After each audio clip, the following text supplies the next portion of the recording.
Very good morning to everyone. Thank you for coming for this discussion, which I think will be, at the very least, highly informative, and you'll also get some analysis from the stalwarts here. Let me begin with Ambassador Dev Mukherjee. He was my boss in 1981 as JSPSM. So he has served in Dhaka. He was the longest serving High Commissioner between 95 and 2000, if I remember the dates correctly.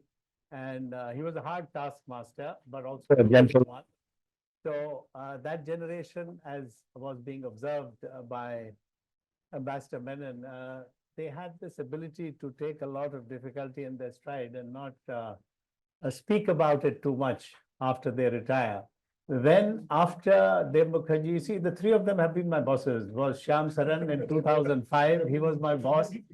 Yeah, so I've been very lucky. If you have bosses like them, then you learn. Of course, I didn't learn as much as I could have, but I still learned something. The oppressed masses. And Shyam Saran was followed by Shankar Menon. He was my boss.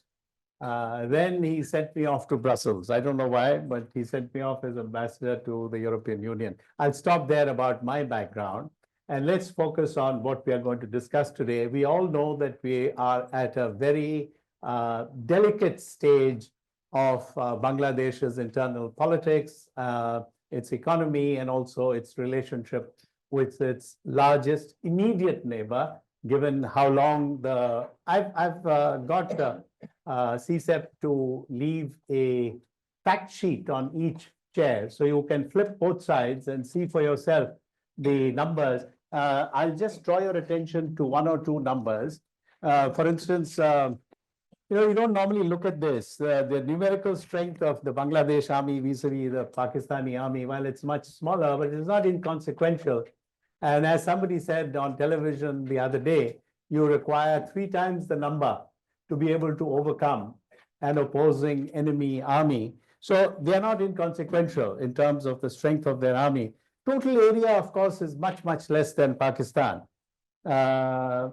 Population, it's very amusing or interesting, depending upon your take, that in 1972, if I remember right, Bangladesh population was about 66 million and Pakistan was 64.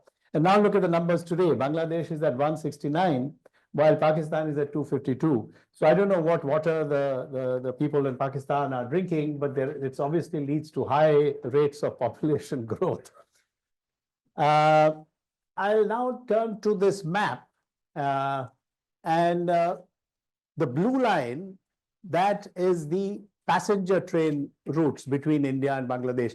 This is just one slide, so don't feel overwhelmed that I'm going to show you lots of slides. No, there's just one slide, and that slide is this one, which shows how Bangladesh is surrounded on all sides by India and by water on the last side. So unless they swim or take a boat, they have to go via India if they are going by any land route. And you can see Kolkata, and you can see Dhaka, and you can see that there is a passenger train route between the two sides. My understanding is right now, and please correct me, that passenger trains are not working, only freight trains are working. On the west, it's all broad gauge. On the east, it's all meter gauge. It's all part of what the colonial system was, that the east got some train connectivity, but not as good as the west. We are trying to change it, but right now, we all know what the state of the relationship is. I think most things are on hold. And the freight train routes are very short. You can see the red here. 1, 2, 3, 4, 5. They're quite short, the freight trains. But the freight trains length or otherwise is not that important, because 50% of the trade is over water. So therefore, the waterways and the way we share water with Bangladesh becomes very important, not just for irrigation, but also for transportation. And another 25% or so is by road. So train comes way below. And as we all know, that one of the cheapest ways to move heavy freight is by train, not water is okay, but water, you never know how much it has rained, whether it's rained too much or too little, and depending upon the state of the waterways, you may or may not be able to use them as well as you otherwise could have. I will now stop here with this introduction, and I will turn to each of them to give us what is their sense. I don't think I'm letting out any state secrets when I say that I think I read in the paper today that Bangladesh has decided to drop the word secular from their constitution. I don't know whether that's factually correct or not, because you can't always take newspaper items as correct.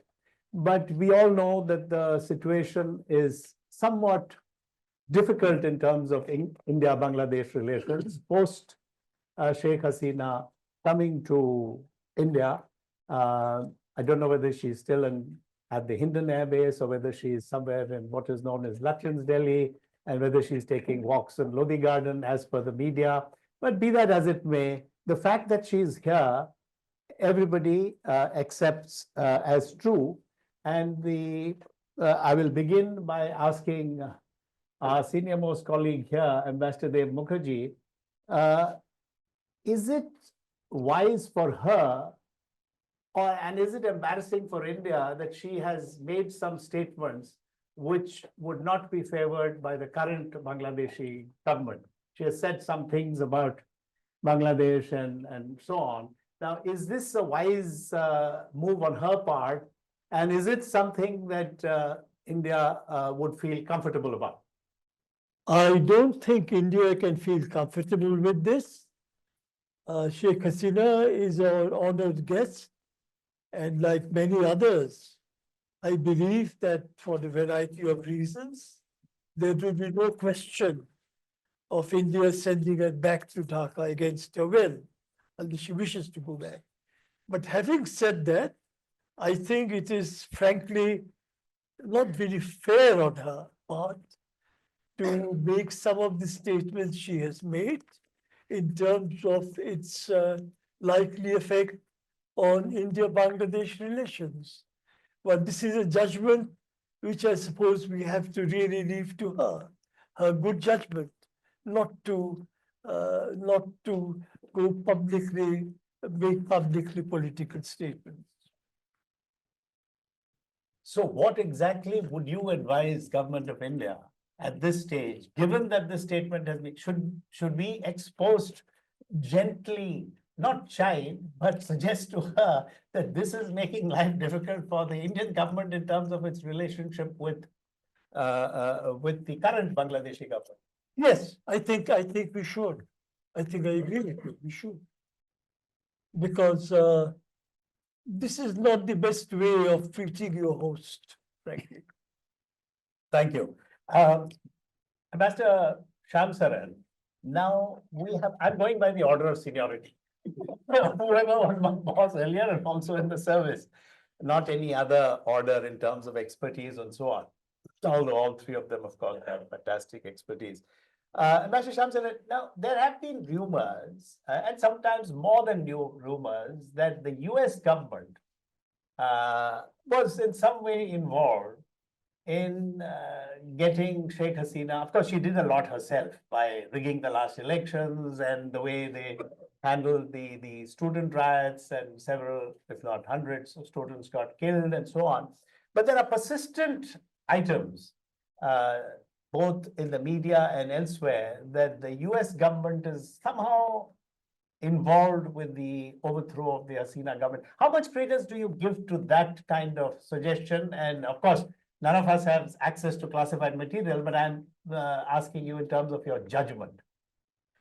The antipathy between Sheikh Hasina and the US goes back a long time.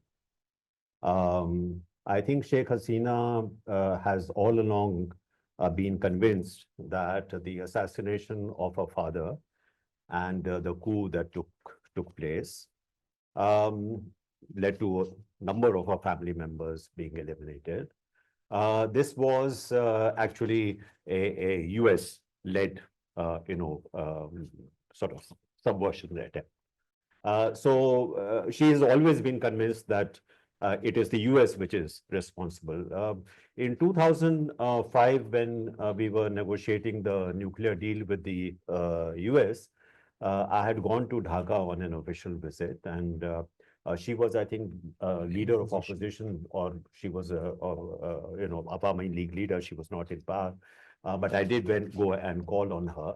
And during the course of the conversation, she said, you are negotiating something with the US.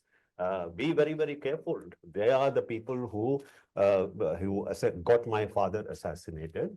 They have the blood of my father on their hands.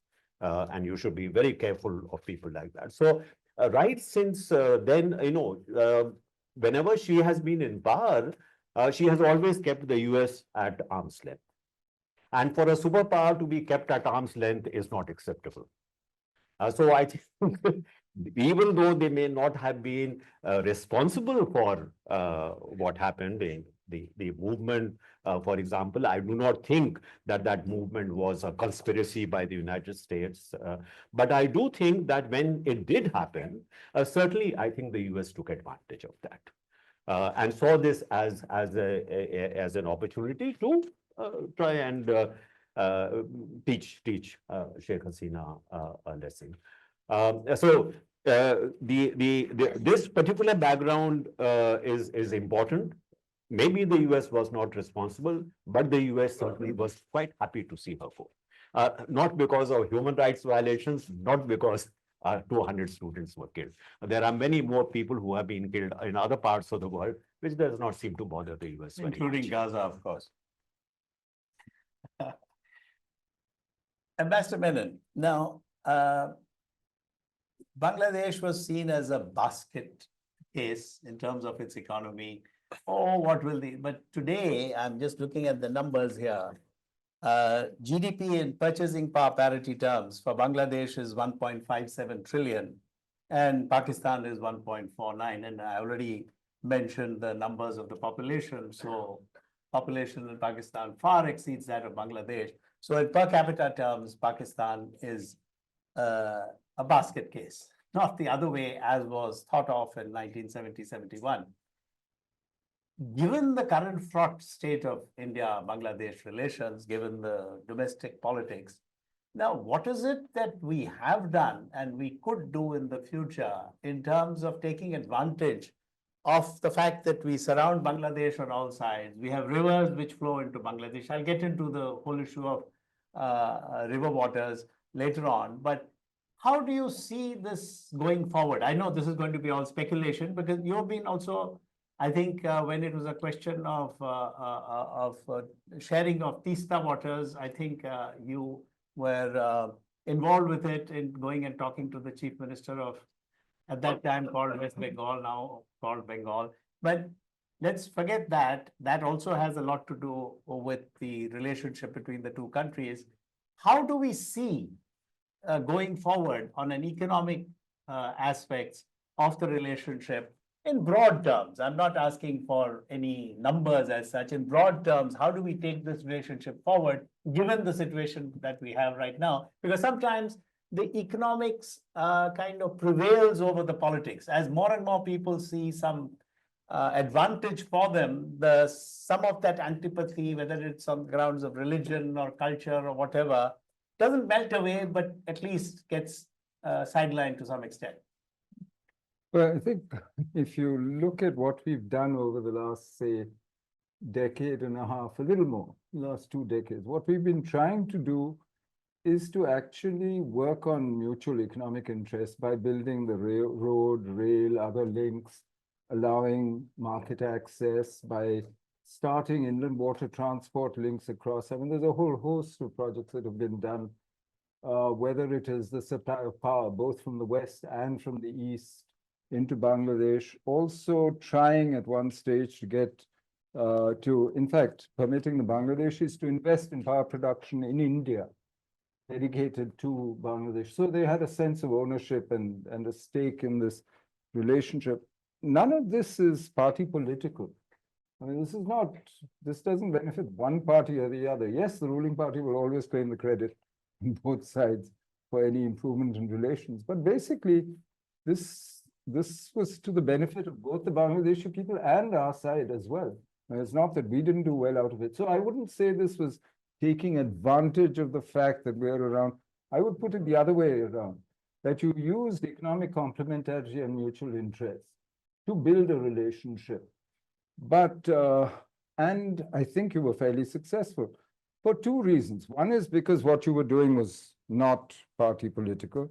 Two, because Bangladesh itself was an economic success in these last few decades, overtaking Pakistan in per capita income, as you said, overtaking us in per capita income too, and in involving women in the economy, et cetera, et cetera. You all know what you managed to do. To my mind, today you have a politically difficult moment in the relationship, because whether you like it or not, in the Bangladeshi mind, you're politically identified with the last regime. And you have a revolution in Bangladesh. I mean, I do think you should stop calling it a coup. I do think if you think of it as a revolution, I think you think of it, you will be framing it in the way it should be. It becomes unpredictable. It throws up issues of legitimacy. It creates real risks of radicalization. All these things you can see can only be explained. If you just say it's a coup, then your problem is an elite problem with a small group of people. That's not the case. So if you think of it as a revolution, you have a political moment of difficulty. That doesn't mean that you should stop all the other stuff, which is both in your benefit and in the Bangladeshi benefit. Part of the problem is the way we talk about it in India, we keep saying we're doing it for your good. We're not doing it just for their good. Trust, say honestly, you're doing it for your own good too. And you need to tell your own people this, because otherwise it looks as though you're doing a favor. Who do you think you are to do favors to other people? And the other people don't take this very lightly. But to my mind, that part of the relationship should be, well, depoliticized and should continue. I am less optimistic about the last thing you said, that economic relations can somehow solve political problems or put them in the background. You know, the relationship with China is a good example of my point, that these are not necessarily linked, but because they're not linked, you can do both. Handle the politics as politics, but keep this part of the constructive part of the relationship, the functional part, keep that going. And I think we should do that. I have one general point to make, though, about what you've distributed. Bangladesh is not Pakistan. The Bangladesh army is not the Pakistan army. And I think we should stop making that comparison. The Bangladesh army is the army which brought democracy back in 2006, 2008. I mean, some of us who were involved in that period saw what they did. And I think by describing them and constantly comparing them, saying they're and expecting them to behave as the Pakistan army, we run the risk of actually making our predictions come true, which is not what we want. Thank you. That was useful, I'm sure, for the audience and also for me. This distinction in terms of the Bangladeshi army at times trying to bring in a civilian government, unlike what happens to our West. I was just looking at the numbers, not so much the nature of the armies. I'd like to shift gears. There is only one person here for whom Bengali is his mother tongue. And Bangladesh and Bengal share that mother tongue, which is Bengali. And I grew up in Assam for the first 3 years of my life when I came to Delhi. But I remember a maternal uncle reciting Kaji Nazrul Islam. I'll just mention one line. Ami bidrohi bhrigu bhagavaner buke deba padachinno. So I will let Ambassador Dev Mukherjee tell us, I mean, given the fact that he was our longest serving High Commissioner there, how much of this cultural kind of two ways that in East India, I don't know how much in Orissa, but in Assam, both Tagore and Kaji Nazrul Islam are well known, along with many other Assamese poets. I'm sure in Bengal too, they can recite Nazrul Islam from memory. How much of an asset is it, or is this a liability, or is it both, depending upon the circumstances? Depends on who is looking at it.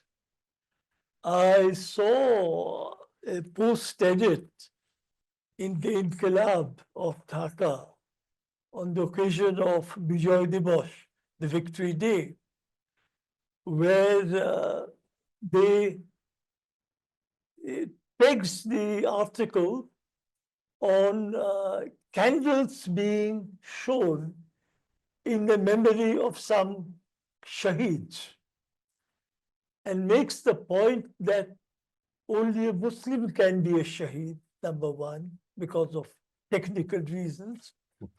And showing a candle is not an Islamic, is not allowed in Islam. And then the article goes on to serialize how Islam has been invaded by, if you like, by other hosts, particularly Hindu, of course, and Christian as well. So this question of culture depends on who is looking at it. Inqilab would see it as an intrusion into what is their normal culture, what should be their culture, whereas others would see it as something which is holistic.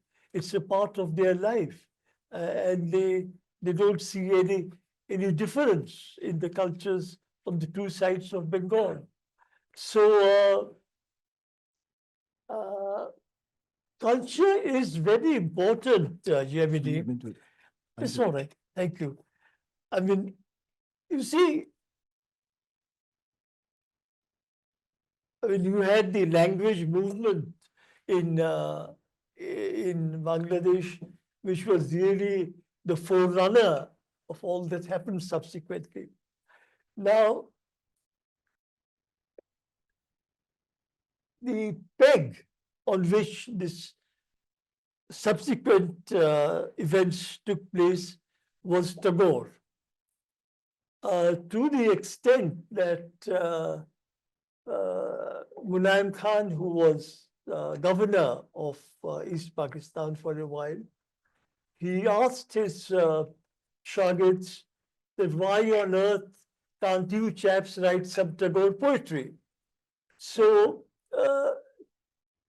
I mean, Tagore is God to Bangladeshis, much more than in India or Bengal, because their entire movement for self-definition or whatever you like has been pegged on Rabindranath Tagore. So culture is very important, and this is in fact where the great divide in Bangladesh today, which we are looking at, is on, in a sense, on culture. That there is one half who would like to disown this because it is not Islamic, and there is the other half, or perhaps more than other half, who believe that this is who they are, and this is not to be discarded. I would like to speak on this divide a little more later, if you give me the time. Now, if you wish. Now, well, you know,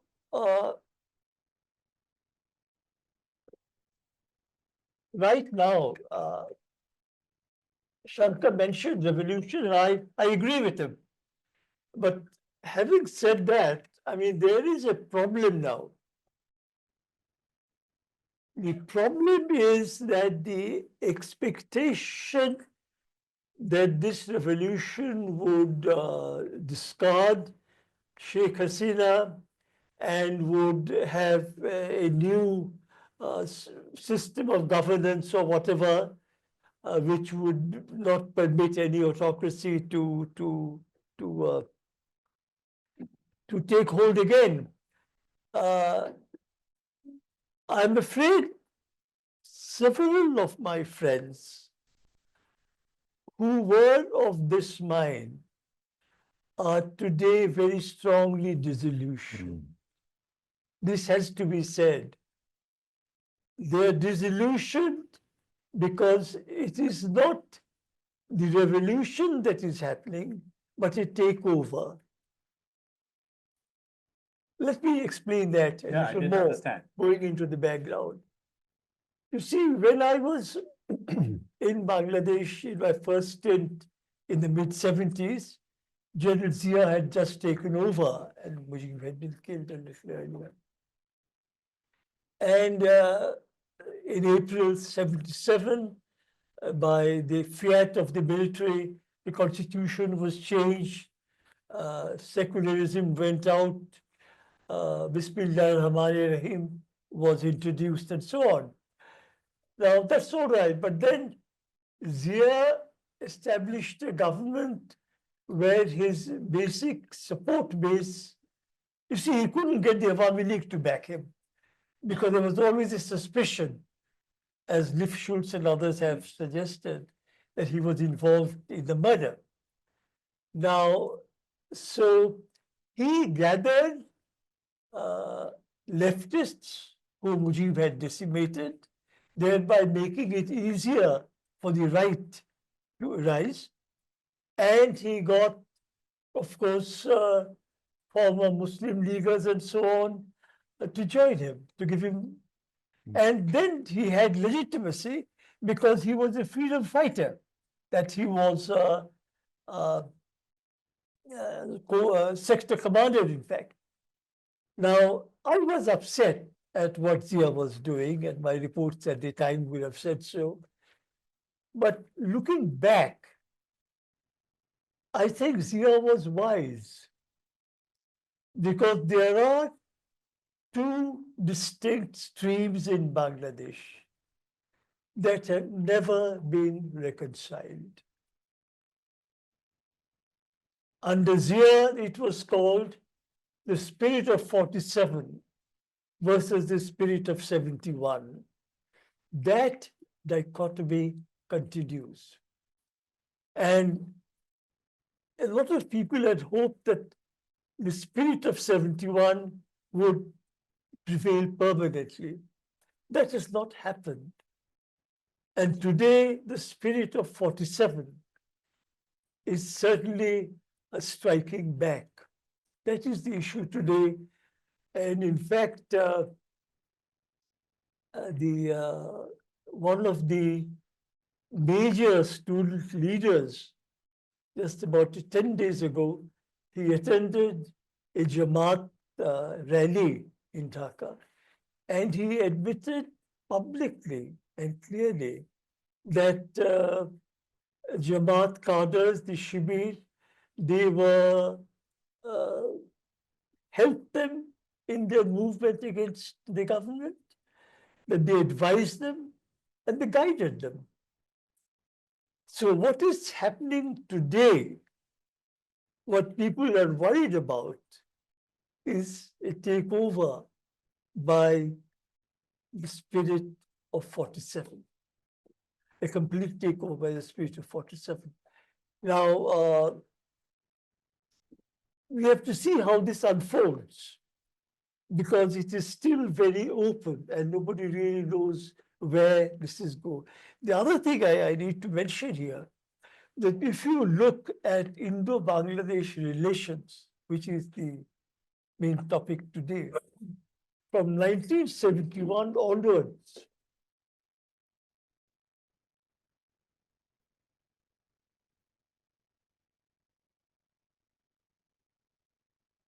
it has been dictated by the internal politics of Bangladesh. I have either served in Dhaka or in Delhi dealing with Bangladesh from 1971 to whatever. And if you go, I mean, I will not take up everyone's time, but step by step, under every non-Awami League government, there has been suspicion, if not downright hostility. I mean, what happened between 2001 and 7 in terms of Bangladesh politics is unacceptable. The 10 truckloads in Chittagong, for which a whole lot of senior army and other people were sentenced to death, which has just been taken away. Now, so whereas on the Indian side, except for a brief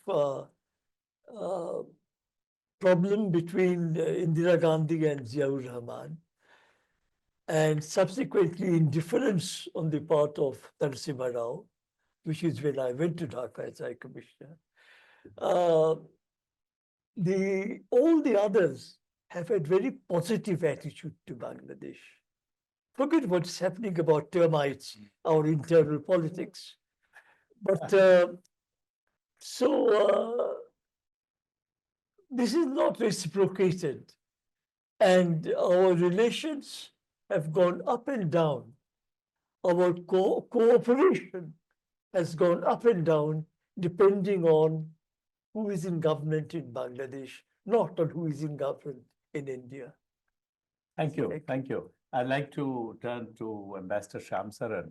One of the aspects of Sheikh Hasina's time in office in Bangladesh has been her positive and should we say cooperative attitude towards India being able to get hold of some of the extremists who had banded together under the label of ULFA, the United Liberation Front of Assam. And some, as we know, had taken refuge in Bangladesh, some ran off somewhere in the border areas of Myanmar and China.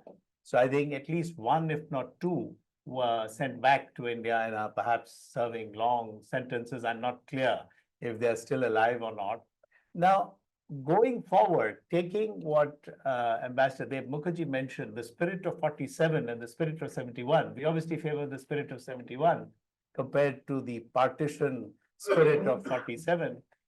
How do you think India should play it, or how do you think the Bangladeshis will play it in terms of not again providing refuge to those who are inimical to basic interests of India? Not ghar mein ghus ke marenge. I think as Dave said, That said it all quite a bit. That one line, but please explain. No, I think that's important because I think this sense that for every problem there is a military or coercive solution, I think is a very counterproductive way of reacting. So I would say that things are still in flux, they are still fluid, even if there is a kind of a confrontation between the spirit of 47 and 71. It is not yet that the spirit of 47 has completely overwhelmed the spirit of 71. So I think we should not be sort of very hasty in coming to judgments about what is happening in Bangladesh. Second point I would make is, even though the economic part sometimes gets overwhelmed by the political part, I certainly I do not believe that this argument, oh, you did not reach out to the opposition during the time that Sheikh Hasina was in power, and you did not you put all your eggs in one basket. The fact is that during the time that Sheikh Hasina was there, not only did we have a much better handle over the security issue with the cooperation of Bangladesh, but importantly, I have been very much involved in the connectivity aspect, and I think the kind of progress that we were able to make with respect to connectivity, whether it's the restoration of rail links, highways, more importantly, the waterways, which were the lifeline in this region, not just for Bangladesh, but for us. So from our point of view, this extended period, which allowed us to put in place, I mean, something that one should learn from the Chinese, you take advantage of short-term openings to put in place long-term assets. That is, I think, good diplomacy. And I think what we were able to do is utilize this period, knowing that this may not last. I don't think it is correct to say, oh, the Indians were not aware what was happening. Of course you were aware, but you cannot control what is happening in another country. I mean, that sense that, somehow or the other we could have prevented this from happening, I don't think that is a correct perception. So you utilize this period, which was a opening that you had, to put in place what I think are important, long-term assets. Now, even if the relationship is strained, as far as I know, the very important, relationship that we have, for example, on the energy side, something like 2,500 or 2,600 megawatts of, power is sold to Bangladesh. Bangladesh is very heavily dependent for its industrialization on this power. So far as I'm aware, that power is still flowing, except that there have been some interruptions because of the Adani payment problem. But overall, that still is continuing. Overall, much of the trade, particularly the riverine trade, is still continuing.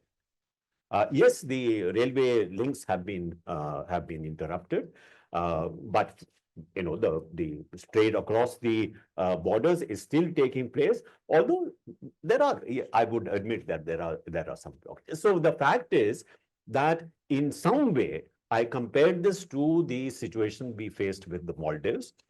We did not react very sharply. We did not react with, very, very sort of hostile rhetoric. We kept our heads down. And certainly, I think in the Maldives case, the economic compulsion did persuade the Maldivian government to come to terms with the relationship with India. Perhaps it's not exactly the same with Bangladesh, but I do think that this particular relationship, which has been built up over the last 15 years, these linkages that have been built up, will account for something in terms of providing some source of stability to the relationship. I'd like to move to another aspect of whether we call it the spirit of 71 or the consequences of 71. I'm from Assam. So I will give you some numbers of what happened to the Lok Sabha constituency between 1971 and 77. The 1971 elections, famous, Mrs. Gandhi came back with a clear majority. There was no problem. 1977 was post-emergency, and the students' agitation of Assam, All Assam Students' Union, started somewhere around 78, 79. And the reason is the following. The number of voters in the Lok Sabha constituency of Mongoldoy, only 60 kilometers from my birthplace, Tejpur, went up by something like 60%.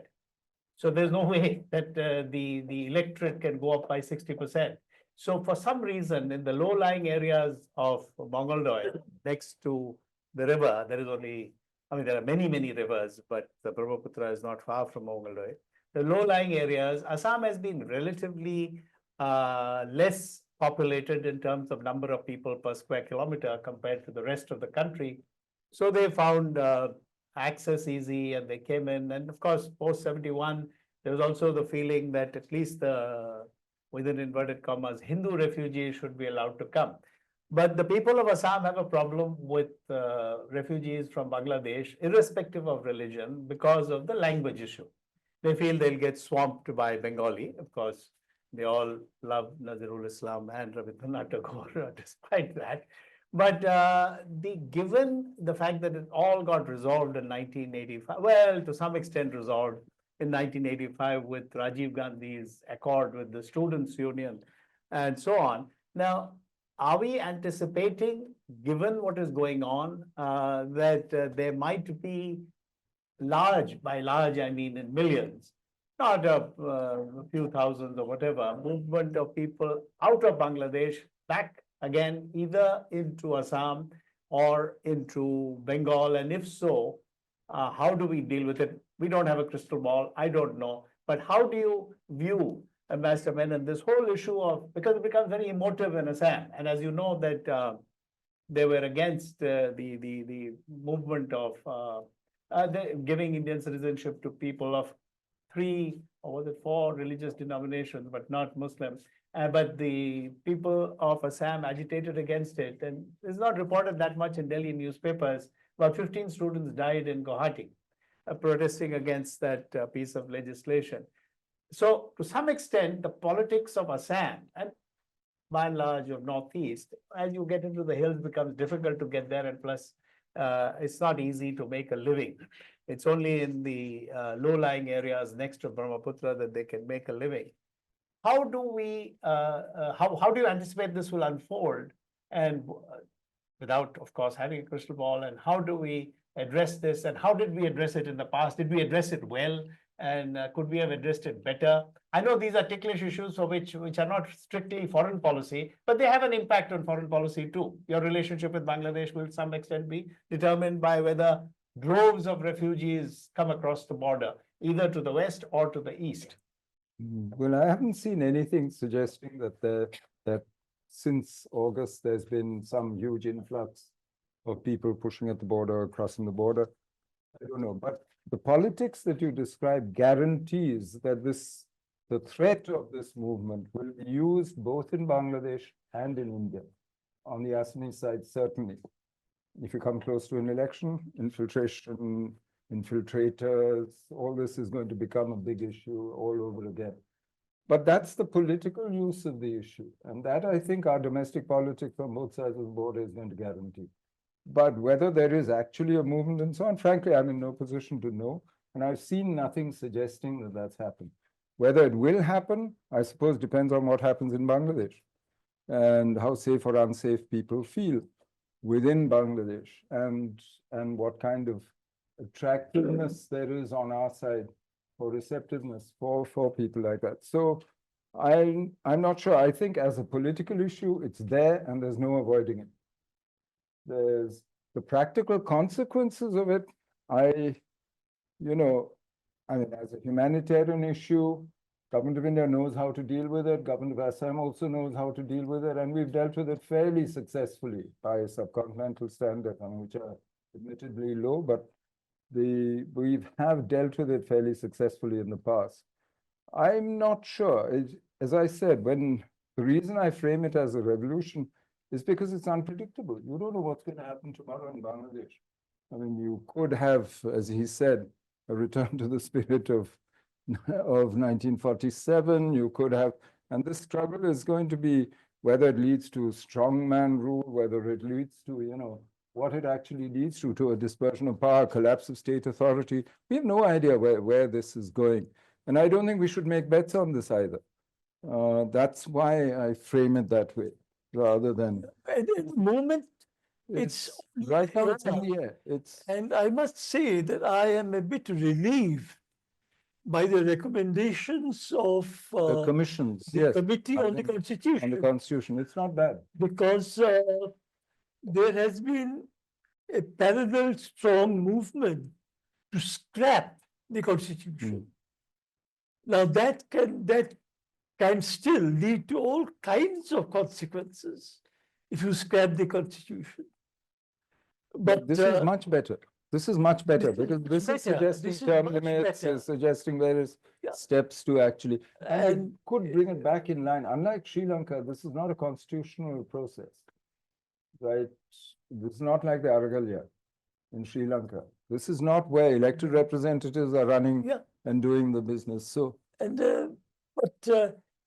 mean, the reaction, this was announced only yesterday. The reaction to it has still to come. And how the BNP, because the nationalism as a core has been removed. Now, the Bangladesh Nationalist Party obviously would have a problem with that. But overall, I think it's perfectly. And the gentleman who has headed this committee, Ali Riaz, I have been following him for some time in the Bengali newspaper. In Dhaka, from Dhaka. And he has some interesting thought. And one which I remember, which I have used in one of my articles, is, I mean, he uses some technical jargon, but what he says is that it is not correct. It is not correct to assume that the Bengali identity and belief in Islam can be contradictory. The Bengali identity, he says, is multidimensional. So let's see where it goes. But these are interesting times, Jaimini. Interesting within inverted commas, because we are comfortably here in Delhi, not necessarily for some people who are on the Yeah. border, and all these arguments or discussions between BDR and BSF and so on. But Shankar, putting on your NSA hat, in terms of what is going on in Manipur, which I'm sure many of us are uncomfortable about, any implications of from what you would look at as the NSA for India, given the fact that they are very close by? And if You have there a is, much bigger problem. You have what's happening in Bangladesh, you have Manipur, you have Myanmar, with the collapse of state authority, and you have cross-border, cross-boundary ethnicities scattered right through the whole region. So I don't think it's just a problem of, you can't look at it as, oh, it's a Bangladesh problem, a Manipur problem, or just a Myanmar problem. I think you really have to look at a region and where it's going. And it suggests to me that at least traditional state structures have really collapsed across a huge swathe of the Northeast. And that's not a happy prospect at all. The state has been weak to begin with through these areas. But now it's actually getting to the state where you now need to actually start looking beyond the state to communities, to society, to try and see whether you can actually bring back some semblance of normalcy. Tragedy is that I don't see that happening. I don't see that kind of awareness. I mean, there's a lot of finger pointing and blaming and so on, but I don't see the attempt to actually try and see whether you can stand up structures which can work for people. And so this is really a much more difficult problem now. so without being kind of, making doomsday predictions. Yeah, I know, it sounds like that. Yeah, no, it doesn't. It sounds like a warning in time. But what are the, in finance, we do 3 sigma, 5 sigma, looking at events which are really unlikely. 3 standard deviations already 98, 99%. So 5 sigma even more. So assuming that some very less likely scenario starts unfolding, what are the worst consequences for us? And what should we be doing in anticipation? I'm now putting you not just in charge of, not just being NSA, but also the chief executive and so on, because I'm sure NSA has to make No, recommendations. I think first thing you have to do is to reestablish the credibility of the state as a neutral arbiter between all these groups and between what's happening. Until you do that, you cannot start talking policy which makes sense, right? I mean, you have to first get the state back to a situation where people are willing to listen and think, yes, I can entrust my interests to the state. If you do that, then you can start making sensible policy. But that's going to take some effort after the experience of the last few years. And then you can start worrying about, and frankly, geopolitics, you don't do standard deviation because there's no standard. So what you do is you calculate, you look at scenarios, ascribe probability to them, and that keeps changing every other day in the case in the Northeast. You'll have to look at, and then you act accordingly. You try and work out what you do given those probabilities. So this is a case where actually you're right. You have to start looking at extreme probabilities having much higher, extreme scenarios having much higher probabilities than maybe they did 3 years ago, 4 years ago. Ambassador Saran, you have been India's climate change person, the key person when Dr. Manmohan Singh was. Yeah, I want to add one thing. Please. अगर घुस के मारना भी हो तो मुंह बंद रखो. Good point. Good point. बात मत करो. Can we talk about center? We'll come back to, you see, I deliberately made this a 2-hour session, not a 1.5-hour session. So we have up to 1 o'clock. So everybody will get a chance to ask questions. Very often we have to shut it down saying, no, sorry, we are running out of time. So after we have had some more conversation, everybody will have time to ask questions, comments, whatever you like. Are we allowed to ask questions as well? You can ask questions of the other members, not me, being the junior most. So I will defer to my seniors. And They were both my bosses. bosses also. Yeah, you can pass it on also. So Up the line. Devda, you'll be caught because you're the senior most. But coming back on the Yeah. environment side, and I'm not saying specifically what is happening in Bangladesh, given that we have heard any number of accounts about how it's a low-lying country and, global warming, it will do this, do that. Obviously, any situation like this, whether we call it almost back to 47 or back to 71 or whatever is prevailing in Bangladesh, what does it mean for efforts which have to be dovetailed? I mean, you can't have that's what the global community was trying to do. You can't, carbon dioxide doesn't recognize national boundaries or carbon monoxide or whatever. So we, in any case, are particularly Orissa is affected by typhoons and so on and so forth.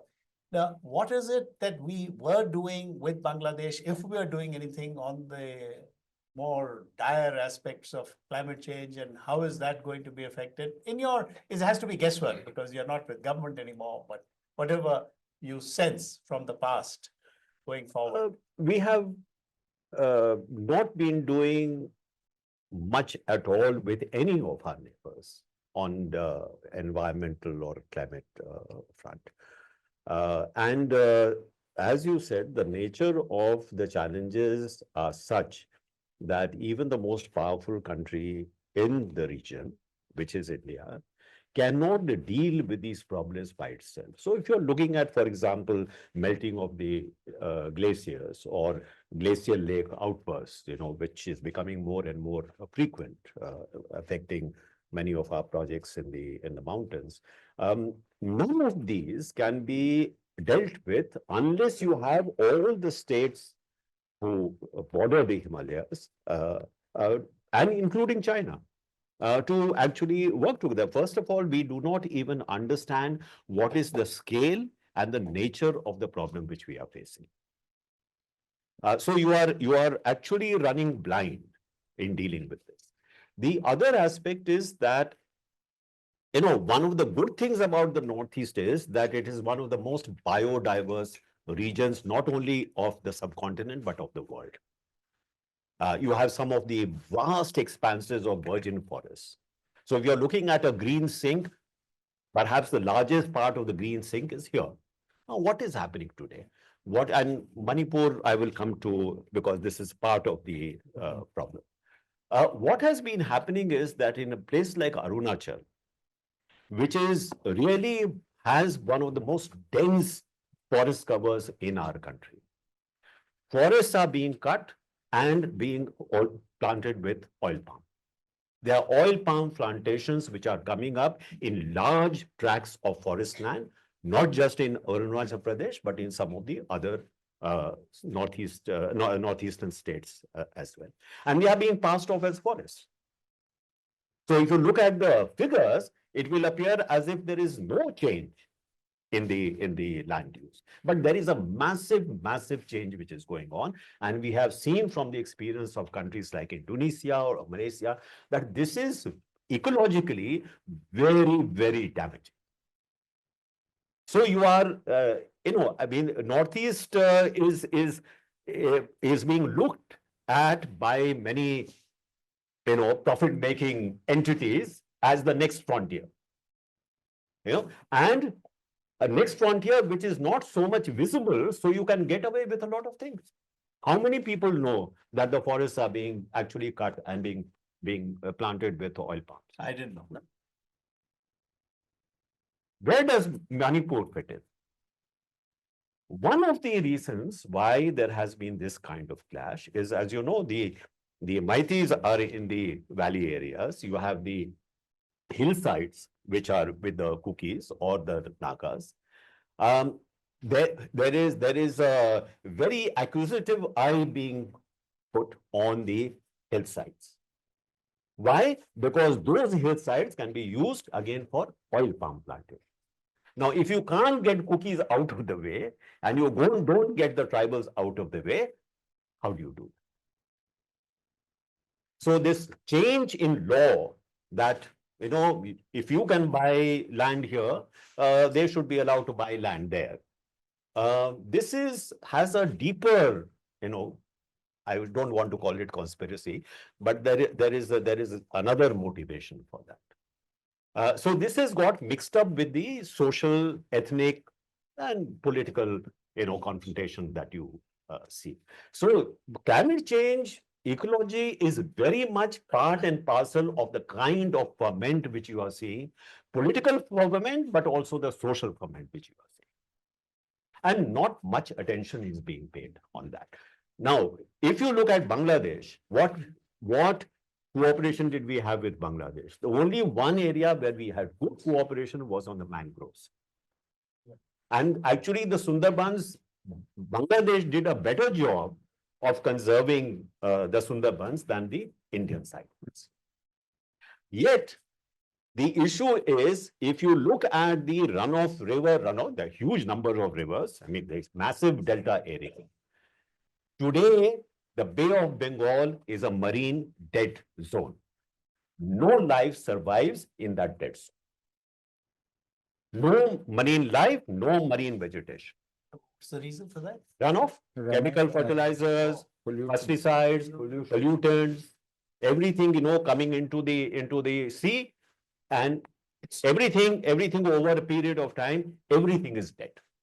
There's so much that despite being such a large body of water, the dilution is not enough. Yeah, so if your mangroves are cut, then the coastal plains are gone. If there is a dead zone here, where is the fish? Where do you go to get? And this area, the people of this area are heavily dependent upon fish. Yeah. So what has happened? So this is it's a crisis which is of such proportions that the ethnic and the economic conflict seems to be a very small part of this. That was very useful, Shyam. If I may ask both Ambassador Mukherjee as well as Ambassador Menon, we've discussed the environmental aspects. There's that so-called golden triangle in Myanmar, the drugs and so on. That given whether we call it instability or whether we call it a situation of flux, or whether somebody might say, no, everything is perfect in Bangladesh. I know that in Assam, there is a lot of accusations made against people in Myanmar, saying that they are running a very profitable drug running trade into the northeastern states. Of course, I know more about Assam because I meet some of them. They claim that they are worried about the youth getting addicted to drugs. That was further to our east. Now for Assam, not for the rest of India, Bangladesh is either to the east or to the west. Where is Bangladesh in terms of drugs? And would we have a situation where you have drug running? Because that would add to our woes. It is not as if it's going to create a new woe. How conscious or cognizant is the current regime that it should be careful about allowing drug cartels a way to get their products out via sea or whatever way through Bangladesh? Is there a lot of consciousness about this in Bangladesh? There is consciousness, Jaimini, but it's the other way around.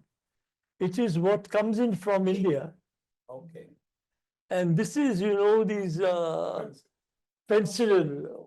Sorry, what is that? Fentanyl. Fentanyl. Yes, I've heard. I mean, this is what is them, and that smuggling does go on. So they are not adding to the problem. No. It is we You are are the problem. adding to their problem. And what comes into India, most of it comes across the Myanmar border, because that's a much easier route. And some through Bangladesh, in the northeast, actually, northeastern part of Bangladesh, rather than, but in terms of quantities, it's the other border which is the much bigger worry. Yeah, Tamil More. That's where That's it the is. experience, that can change. I mean, is that okay?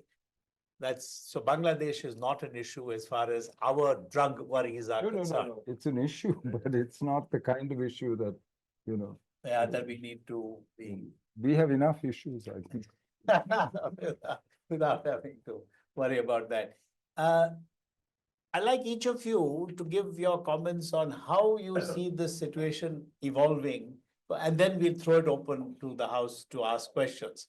We'll start with, no, just make projections as to what you think is going to happen in Bangladesh. And nobody's going to hold us, we are all retired, so, to what we said. But assign probabilities and say where all this is headed. Well, we hope for a lot of people in Bangladesh, and I think even people like us, is the BNP. Although it might sound, Surprisingly. because they represent the established order. Now, revolution is fine, but if it's the wrong kind of revolution, then then there are problems. I mean, I'm not thinking of India here, Jaimini. I mean, what happens to Bangladesh if it goes extremely right? And you already have a situation where there have been many killings by Islamic State affiliates who were sentenced and were in prison. Prisons were broken and they're wandering free all over. So I mean, there is a breakdown of law and order. There is complete uncertainty as to what's going on. So what would happen? As I said, I'm relieved by the changes suggested for the Constitution. I mean, I know there will be opposition to it. The Jamaat and some others may want more Islamization of the Constitution. Let's see what happens. They have to sort it out. And at the moment, I was asked by a friend some months ago to write an article for a major international magazine. And I just had to say no. Why? Because I am not going to speculate. Because if you talk of Indo-Bangladesh relations, so much would depend on what emerges out of the current situation. We don't know that as yet. So I notice you are still being safe and not making projections. But I'll make some projections because No, but I will just say this. That fortunately there have been much forward movement in the last 10, 20 years. And it is not going to be put back, I don't think. So one can always build on that, regardless of what is the government. So that's important. But you said that things have moved to a point that you can't just go back to status quo ante of 1969 or 1965 or whatever, when the Bangladeshi army was Pakistani army and we were concerned that we'll have two fronts and so on in 65.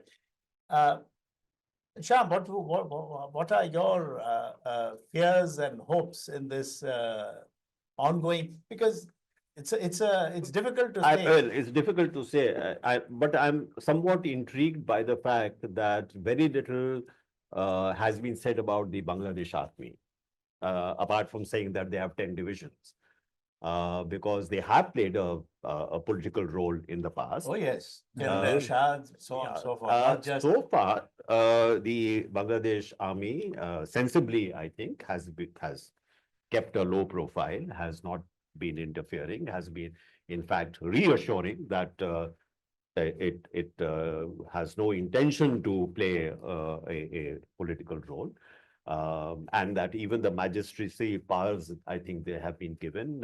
They have said, I think, that they would like to dispense with these as quickly as possible. So they are saying all the right things. But the one organized, disciplined force which is there in Bangladesh is the Bangladesh army. So it could be that if things really get out of hand and the violence that may become widespread, um, there could be a Bangladesh army takeover. That possibility, I don't think we should completely exclude.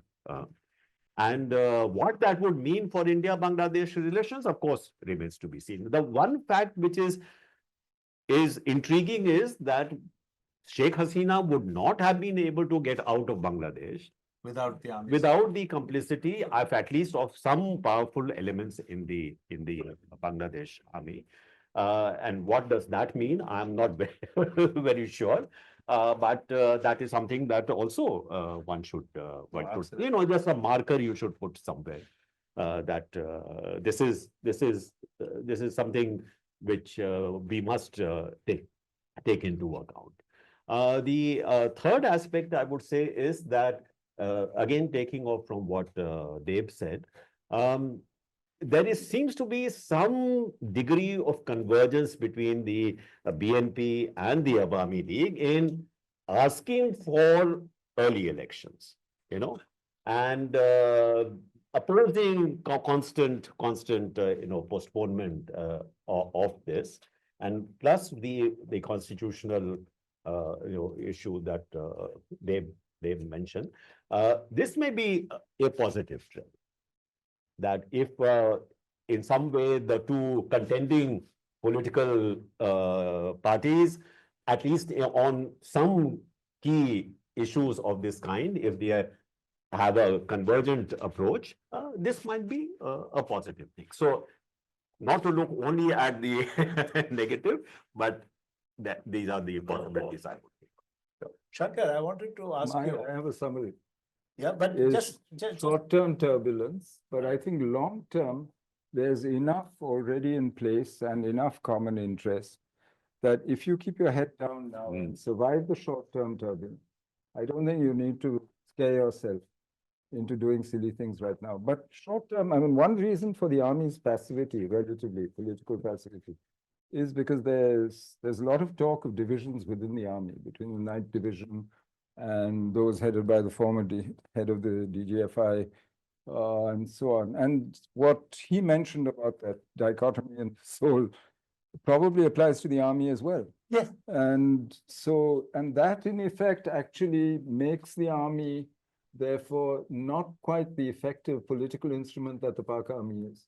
And that's why I think what Shyam there was is talking the about. 47 spirit and 71 spirit within the army as well. And I think that's clear. I think that's So that actually, for me, short term, however, for me, the real worry is, as he said, I think over 450 police stations out of 664 were attacked, many of them looted and burnt. Weapons, are out there in the population. Over 2,200 prisoners are loose. Very few of them have been captured. Groups like Hizb ut-Tahrir, which is banned, the media head is arrested in October, but they're really active. They're everywhere. And so for me, that short term, I don't see very much a quick settling of these issues, and certainly not of the big issues. I think even that Constitutional Committee report is going to become controversial, and there will be pushback, I think, to what we see. So I would be on the side of caution right now. But I'm not a long-term pessimist in terms of what I think we could do, what could evolve out of Bangladesh. Bangladesh, as you said right at the beginning, was written off once as a basket case, proved it wasn't. And I don't think we should deny the Bangladesh People Agency or think that, somehow they are less clever than the rest of us. And the C word has not been mentioned. Yeah. But the outside world, I think I want to The C say, word has not been mentioned. at all. But I want to mention something about the outside world. There's the rest of I was about to come to that, but before no, but that, the outside world, P word you have before to the C get, word. you have to think of the outside world using that turbulence. So far, the Chinese have been relatively careful in what they say and do. But Pakistan, of course, is opportunist number one, is ready to use whatever they can, whether it's weapons, trying to get into the army and so on. So that's a much more worrying prospect. But I'm equally worried on the other side. Tino was telling me that most of the Japanese projects, the port, Matabari, the airport, that all that has stopped. That's not a good thing. That's like leaving the field open to the only people who are now showing willingness to use it. That, to my mind, that's predicting the future and maybe making the wrong prediction and choice.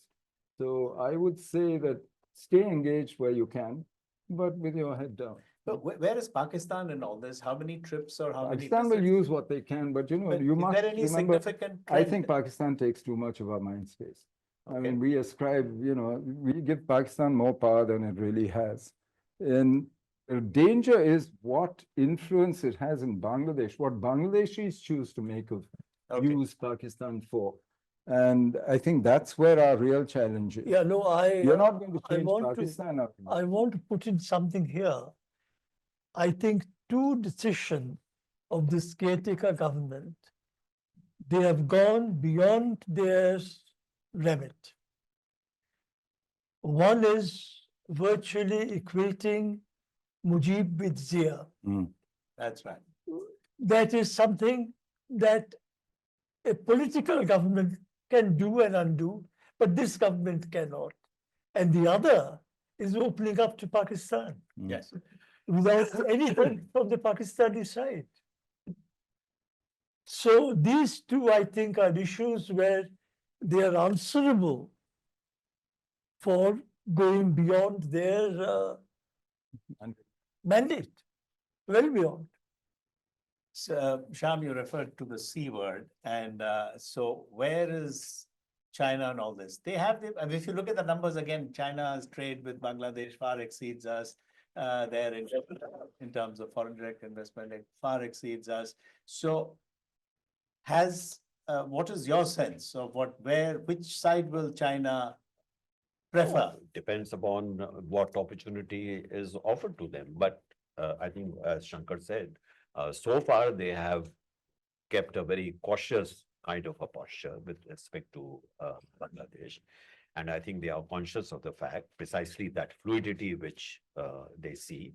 And perhaps inserting yourself into that fluidity may not be the best You thing. might back the wrong horse, yes. Okay, yeah. So I think that is in a sense similar to what we are talking about here as far as India is concerned. But I think the foreign policy advisor has just Oh, gone to he'll be Beijing. And he's gone to ask for actually delay in repayment, for an improvement in the terms. I mean, at least what he's been asked to get. Let's see what the Yeah. Chinese do. So yeah, Okay. that's the on the Indian side. What I found encouraging was that the agreement that had been made about the supply of 40 megawatts of power from Nepal to Bangladesh through the Indian grid system. That agreement was signed in Kathmandu after all this happened. So at least in some respects, there seems to be a willingness, readiness to continue with At some least status quo ante in some Yeah. limited sense. Yeah. I'll stop here in terms of asking questions. We'll let the audience, and I see 1, 2, 3. Somebody has a mic, and give it to the lady here and then the person there. And then I'll ask our former High Commissioner in Bangladesh, another former High Commissioner in Bangladesh is here, Pinak Chakravarti. Maybe he doesn't want to ask questions, but we'll still make him say something or the other, whatever he wants to say. But your gyan must be there. but let's first begin with the question. Okay. I think you had a question. Yes. Could you kindly stand up and identify yourself? Yes. My name is. Yeah. Is this on? Hello? Yeah. My name is Tripti Lahiri, and I'm a journalist with the Wall Street Journal. And I have two questions. One is, you've talked a lot about Sheikh Hasina, but not mentioned so much Mr. Yunus. How do you see him navigating? How well do you see him navigating this particular moment? And my second question is, as journalists, we try to cover the situation of minorities there, what was happening with Hindus, and we often didn't find it quite matched up with some of the Indian coverage that was happening regarding, using quite language like genocide. In Bangladesh, officials had said that they felt that there was some sort of information campaign happening. To what extent do you think that is correct? And to what extent, in that case, do you think it had the maybe hallmarks of the state behind it? We take a few questions and then perhaps the panelists can. Devda, should we take a few questions and then we, Yes, I'm afraid I couldn't figure out what was asked. would you kindly repeat? Because I a didn't- senior colleague couldn't understand your question and you're from Wall Street Journal. A You have little to- slowly. Okay, the first question was just about about Mr. Yunus and how well do you think he's managing this moment, and the intense sort of feelings at play, including in some cases a desire for revenge. And the second question was about the information emanating out of some Indian media regarding the extent of attacks or violence against Hindus. In Bangladesh, there's a feeling that this was sort of part of maybe a misinformation campaign at times. And I wanted to know what you thought of that, if there was indeed some aspect of that. Should we take a few Arunjay questions? wanted to. ask Yeah, go ahead. something. Have a mic, please. There'll be overlapping. Yeah, morning. questions. My name is Jayant Singh. I work in the Niti Aayog and I've been the former vice chairman of the Inland Waterways. So first, let me tell you about the status of the waterway trade. Hmm. It continues. The quantum initially dipped sometime in September, October. It is normalizing now. So as far as the economic dimension, because most of the trade happens through waterways, railway, unfortunately, and I'm a railway man, I've attended a lot of meetings on Indo-Bangladesh coordination on railways, but it had not, couldn't really take off. So the quantum of trade as it happens, especially in the border area, continues. So my questions were threefold. I'd like to ask all of you. So first, with Ambassador Menon. So you talked about rightly about the Bangladesh army. Wouldn't be appropriate to treat it as a single monolithic unit with common aim missions, and there would be a dichotomy there, and this is something to be watched about. That said, sir, among the so many other actors that are playing out on the streets and who would be wielding political power, are there credible, quote unquote, for want of a better word, institutions or groupings there that could actually direct the trajectory of all kinds of policies, be it internal, the political, and the economic entity that this as a state India could engage with? Are there robust, credible institutions? Because even when we talk of BNP or even Jamaat-e-Islam or even the Hizb ut-Tahrir, point is that they didn't have that kind of traction within the society. So are there such entities? Should we be engaging with them? That is one. And sir, from Mr. Shyam sir, I wanted to ask, sir, you mentioned about how America is going to, may or may not have been behind. I mean, the proclivities were quite well known. So how do you see American outlook manifesting in the months to come, the new administration in place? Would that, I mean, is it something we can't even speculate with? Is that unpredictable? Or what do you say? What is your sense? And sir, Ambassador Mukherjee, to you. You have talked about the collective consciousness, the civilizational ethos, the spirit of 47 versus 71 as two very disparate, discrete strands. But unfortunately, data does, it's always slightly that those waters are muddied. Sheikh Mujibur Rahman himself was complicit in the direct action plan. So, and the regime that was there, of course, very favorable and everything, but there were incidents. I mean, I know that from first-hand experience also, because I've worked with certain elements in Bangladesh. Things, as far as the communal thing was concerned, was not really hunky-dory. That is one part. So you see that dichotomy very stark. And the second, sir, the question is this. Now it's been more than 50 years since the Liberation War. So was that sentiment of 71, with, that spirit of whatever, liberation, cultural, whatever, would it really matter to the youth, the students who have been at the forefront of this movement? What is your sense? Thank you. Thank you. Should we take the questions now? Or should we wait for one, maybe one more? One more, maybe. Arunjay wanted to. My name is Riya Sinha and I am a researcher at CSEP. My question is on border fencing. We spoke about the connectivity initiatives that India is undertaking, but at the same time, fencing of borders is happening. About 900 kilometers is still remaining. And how India and Bangladesh interpret fencing is different. Bangladesh sees it as a defense structure, whereas India does not. So does this clash with India's connectivity initiatives, and does New Delhi risk isolating Bangladesh even more with this?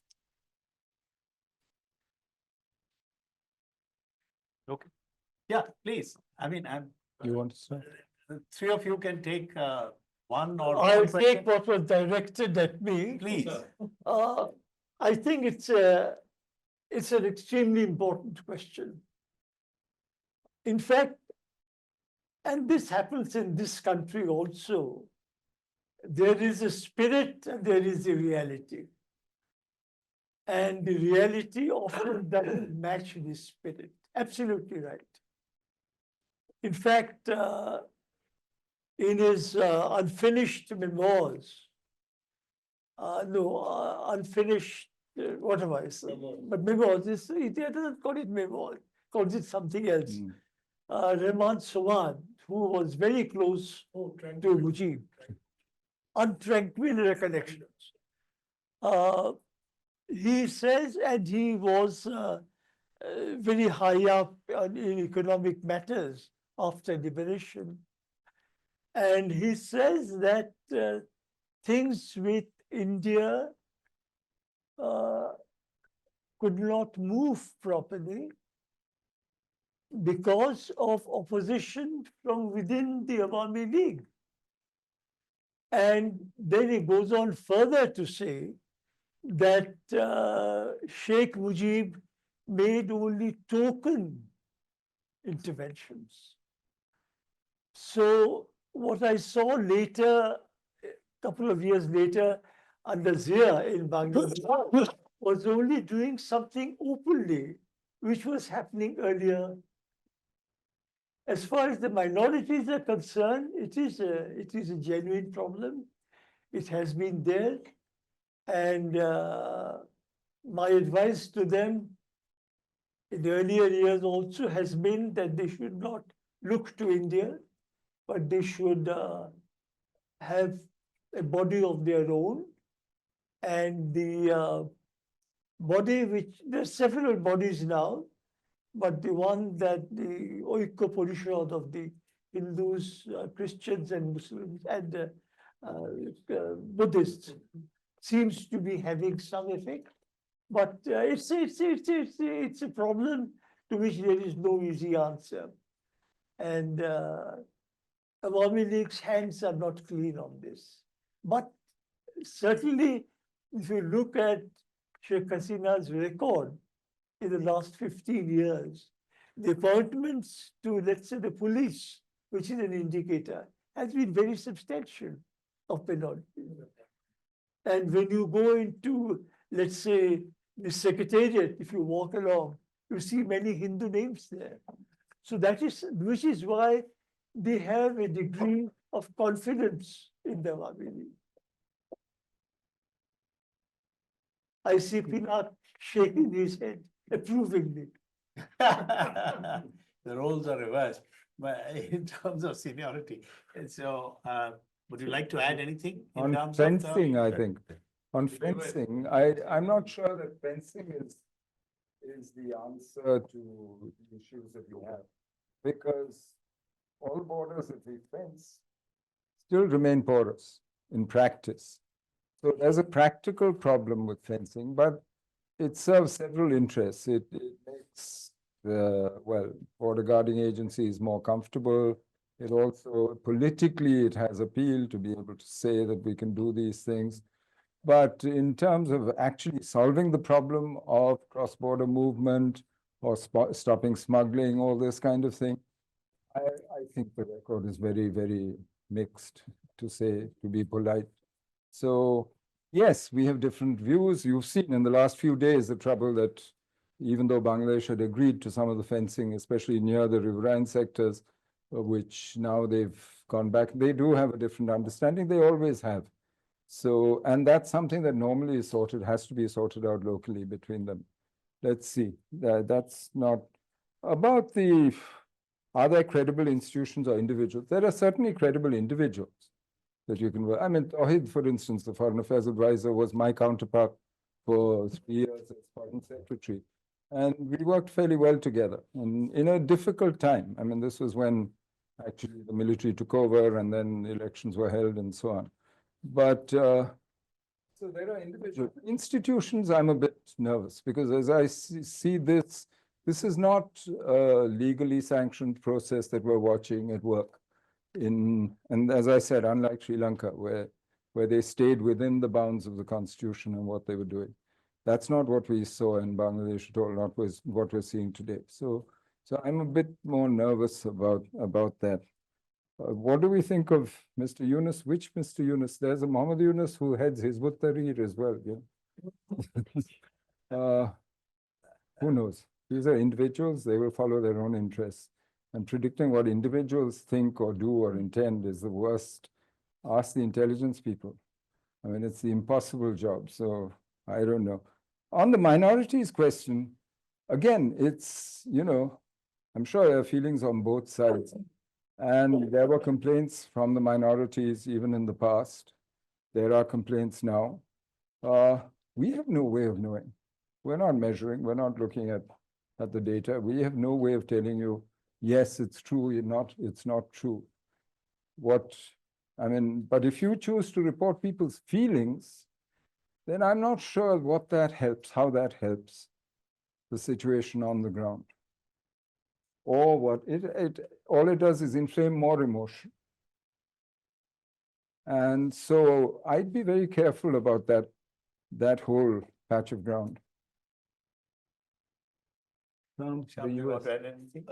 No, just on the connectivity issue. I agree with Shankar that I mean the fencing may give you some psychological assurance, but I do not think that they really work in terms of what the expectation is. As far as connectivity is concerned, I think physical connectivity with virtually all our neighbors, there has been a very significant improvement, whether it is putting in place, highways or rail links or for people to people bus routes. So that's something to be celebrated because there was always this kind of a mindset that, we are surrounded by hostile neighbors and we must build high walls to protect ourselves. That at least has receded, not fully, but it has receded to quite some extent. I think the issue always has been that there is what I always call a hardware of connectivity and a software of connectivity. That is, do you also have in place the kind of procedures, back of the border procedures, which allows actually that smooth movement to take place? There, I'm afraid that we have not quite got to where we are. And the security issue, whether you like it or not, is something which dominates our thinking. My answer to that has been that today you have actually technology which enables you to both ease the movement across the border and yet, in fact, even do better with respect to security. Any number of technologies are available. So this is something that we have been very reluctant to explore. Like, for example, on the India-Nepal border, when I was ambassador, we tried to put in place, fixed scanner at the border points because the trucks were, lined up for miles. And if you want to open each and every container truck to see what is inside, it should come as no surprise that there will be a long delays. That could have been actually dealt with with no problem at all by a fixed scanner and with the kind of software which goes with it. It took us about 7 years to get one fixed scanner installed. I'm not sure whether it is still working or not working, but there are solutions which you can actually use. The part of the problem also is that we may not talk about it very much, but there is also money involved. For a cross-border movement. That I think is a bigger security challenge than actually, the putting in place these kind of security systems. So this is a story which is still unfolding. But I certainly believe that for India's interests, having a densely interconnected subcontinent is in India's best interest. Thanks a lot. Sorry. Integration. US outlook, I was asked, I wanted you to comment on that. Oh, so what can we say? What Mr. Trump will do? I think maybe there is a thinking perhaps among some quarters that because the Democrats seem to be in favor of Mr. Yunus and he had been funded by the Clinton Foundation, just for that reason alone, Mr. Trump will do the opposite.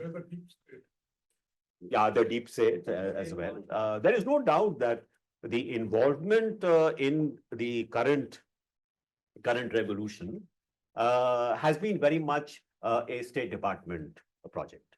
No doubt about that. Maybe not a very high level State Department project, but there are enough people, activists at middle and lower levels who I think were involved. It's like the Maidan revolt. You had the Undersecretary of State very much involved. So that kind of activism by the State Department, I think, has been there. But whether one could say that therefore it may continue depends upon what Mr. Trump does with the State Department. But I do not think that there is a high level, very sort of conspiratorial kind of a project by the United States with respect to Bangladesh. But that doesn't mean that we should not make it clear that we do not like what they have done. Look at the joy Trump has brought. Everybody smiled when his name was mentioned. Everyone. So, before we Just enjoy it, Trump. before we get to Pranay Thakur, Enjoy. yes, Mm. before we get Enjoy. to you, you will definitely, there's plenty of time. Pinat, do you want to say something at this stage before you get totally exhausted listening to so many questions and answers and discussion? Anything you want to say on, basically, All the points that. have that's been right, made, that's right. And Also particularly on 47 and 71. no, I was about to begin with that. Good, Spirit of good. 47. We tend to forget that during the partition, it was the Bengali Muslims who first spearheaded the Pakistan movement till they lost out to the Urdu group by 1906 is the Muslim League founded in Dhaka. They were the pioneers of this, of course, with British encouragement and whatever. Then by 1911 or something, it had moved out to the Urdu group, as they used to call it, went out of the Bengali speaking people to Urdu. That memory was very much there during this whole thing. And in fact, there are people in Bangladesh today that this history is not taught to our children to keep that spirit of 47 alive. That is the point. 71 also, I would say about 30 to 35% of the population did not want secession. It is that spirit which said that we will be breaking the Ummah by doing this. That group exists, their progeny exists. And some people, the Jamaat-e-Islami, I want to say a little more because not being spoken about too much. Jamaat-e-Islami is a very powerful Islamist organization with a huge cadre base.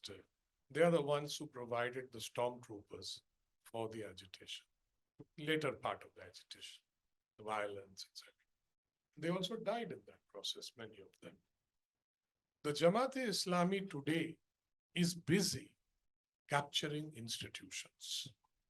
And they are the force behind the Yunus government for many, many things. The students are also part of that movement, and they also are collaborating. Jamaat, by the way, as with the Jamaat in Pakistan, can never win an election, has never won an election in the sense that to enough seats to control power. 12% is the maximum they get in Bangladesh. Even in Pakistan, with so much of Islamization, the Jamaat can never win an election. I mean, they win a few seats, that's all. So the Jamaat thinks that Jamaat, by the way, is opposing early elections because they know that early elections are not going to help them. They want this thing to continue so that they can capture institutions. They're doing exactly what they have blamed Hasina for, capturing institutions. And think about the army. Apparently, the army is now divided or polarized into three groups. One is pro-Awami League, one is BNP, and one is Islamist kind of thing. Now, who will prevail? Very difficult to say. But so far, the moderate groups are controlling, and they are keeping a low profile. Though why they are reaching out to Pakistan is a mystery. Is it because of the Islamist lobby that has become stronger in the army? Was a very senior chief of staff, not chief of staff, chief of general, something policy, something. This whole delegation in Islamabad, talking to them. What are they talking? We do not know. So we have to keep a very close watch on this. The last point I'd like to make is that the elections have been, indicated that it will happen in end of 25 or early 26 by Mr. Yunus. And the mainstream political party like the BNP is saying, no, have it earlier. We want it earlier. The space has opened up for some collaboration between the two major parties, the Awami League and the BNP. There is a history of collaboration that goes back to the democracy movement when they overthrew Ershad. So it's not unlikely that that could happen. And you could even predict, or some people are predicting that if this continues, if this government continues, people will come back to the streets again, wanting election, etc. And it move that street power will move to the political parties, which they are very adept at, by the way. They've done it many, many times. Professor Yunus, who I know quite well, and I used to meet him during the time when the other caretaker government was in power. And we had worked very efficiently, and not with him, but with the caretaker. It was used to be called the army-backed caretaker government. And we did well, actually. We started the first train while they were in power in April 2008. This Calcutta-Dhaka train was started. So that is something that we have to worry about. Professor Yunus had political ambitions even then, and he's now being fulfilled, I think, because he's now sitting in the chief advisor's chair. What he is, I think, trying to compromise with all the pressures that are coming on him. And as left to himself, he may not do many things, but he's being forced to do something. He's 84? 84. Yeah, I think it's for everybody to know because Very He's young. 84, yes. 84 is Very young. Very young, yes. Thank you. Pranay Thakurda, please. I have a question each for the three panelists, if I may. Please. Okay. Ambassador Saran, you suggested there was not really any kind of so-called intelligence failure, that we knew what was going on in Bangladesh. Was there, within the Indian establishment, you're no longer a part of it, of course, an awareness that the way the December 23 elections took place, where it was really the opposition boycotted it, it was really the Awami League alone, what the consequences would be 8 or 9 months down the line, or less than that, 6 months down the line? This is a question to you. To Ambassador Shivshankar Menon, you talked about the P word, the C word. You didn't Ambassador Saran mentioned the A word. Can you really separate politics and economics when Mr. A enters the picture? And a deal which was clearly very, very unfavorable to the Bangladeshis was literally Sheikh Hasina and Prime Minister Modi went along with it. And today we are seeing the consequences. And it's an international ramification because it involves Australia as well. Question to you, Ambassador Deb Mukherjee, going back to the spirit of 47 and the spirit of 71. It used to be said that the creation of Bangladesh itself epitomized the victory of religion, epitomize the victory of culture, including language, over religion. What are your views in this regard? Would you like to In, take them one by one? Or Go ahead, some- go ahead. in terms of the effect, yes, but you see, I was in Islamabad in the late 60s when all this was happening and the crackdown took place. Nobody wanted Bangladesh. Sheikh Mujib wanted to be Prime Minister of Pakistan. If anybody can be called the godfather of Bangladesh, it's probably Zede Bhutto. And I'm Kissinger. putting it in extreme terms, but the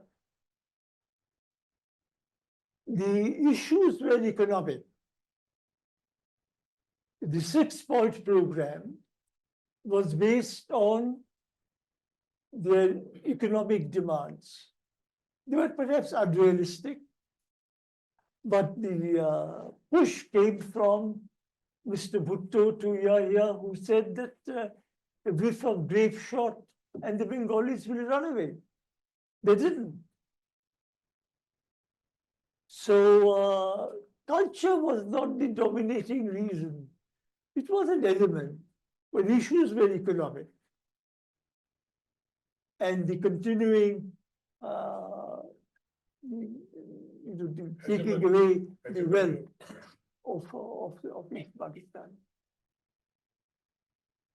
About America and Bangladesh and whether we can separate politics from economics, I think he just answered the question. No, you can't separate them, certainly once America gets in. But I think you have to remember that for America, this is not a very high priority. It may be very important to some people in the South Asia Bureau and the State Department, and some people in the CIA and so on. But it's not, whereas, yeah. I was talking about hate for There are so many A's now. I mean, we have not only double A, but triple A, and, yeah, I think we'll all end up in triple A, Alcoholics Anonymous. This way. No, it's very hard to, you can't separate it. I mean, there's no question. That's a simple answer. I'll just add one thing. Please. About what was the basis of Bangladesh. In 1969, Pakistan published its draft third five-year plan, which envisaged a transfer of 800 crores from west to east. It was done by a vice chairman who was in Abidia. I had reported at that time to Delhi from Islamabad that this will not be acceptable to Punjabi business.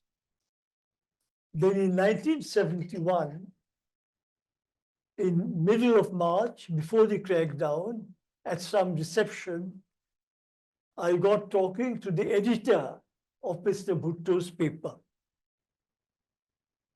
And Mujib had already made his speech on the 7th of March. So the gentleman tells me, Janab, आप ये बंगाली को ले क्यों नहीं लेते हैं?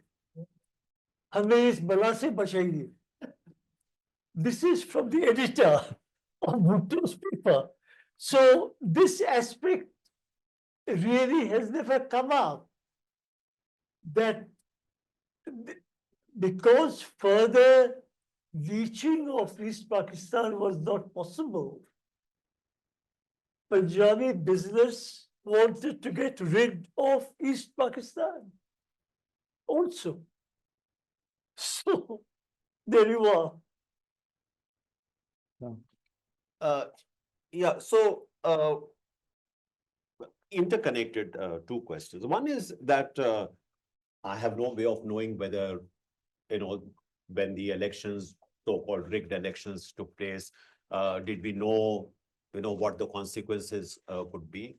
There is this is why right in the beginning I said that there is somehow a perception that we can walk in and prevent things from happening, or try to orient political events in a neighboring country in this or that direction. This is a perception even also, of course, people in the other country have, that we have the power to change the political direction, when we don't. That is the reality.